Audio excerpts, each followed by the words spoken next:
The longest reigning monarch in British history and the world's oldest head of state, Queen Elizabeth II, has died. She died last night at the Balmoral Castle, her summer residence in Scotland, where members of the royal family had rushed to her side after her health took a turn for the worse.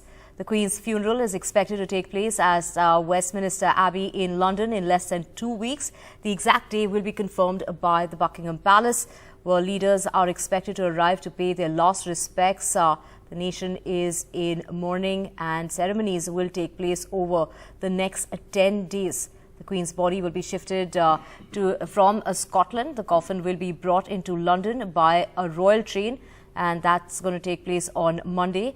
The first stop will be Buckingham Palace, and after that her coffin will be taken to London.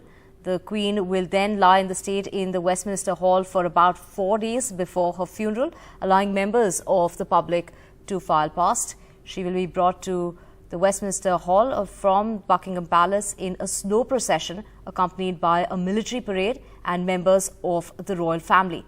The coffin will be draped in the royal standard and the imperial state crown will sit on top.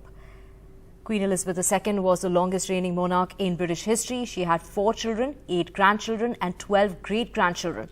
The Queen married Prince Philip in 1947 and he accompanied her for almost her entire reign until his death, which took place in April of 2021. She died last night after 70 years on the throne and is succeeded by her eldest son, Charles. Prince Charles becomes the king. He'll be known as King Charles III. His office has announced, and his second wife, Camilla, will be known as the Queen Consort. King Charles III, who became the new monarch, and said his mother's death was a moment of greatest sadness for him as well as all members of the royal family. And since the 6th of February 1952, Queen Elizabeth II, she took charge and she reigned over Britain that rebuilt from a ruinous war and lost its empire, joined the European Union and then left it, and made the painful transition into the 21st century. She endured through 15 prime ministers, from Winston to Churchill to Truss.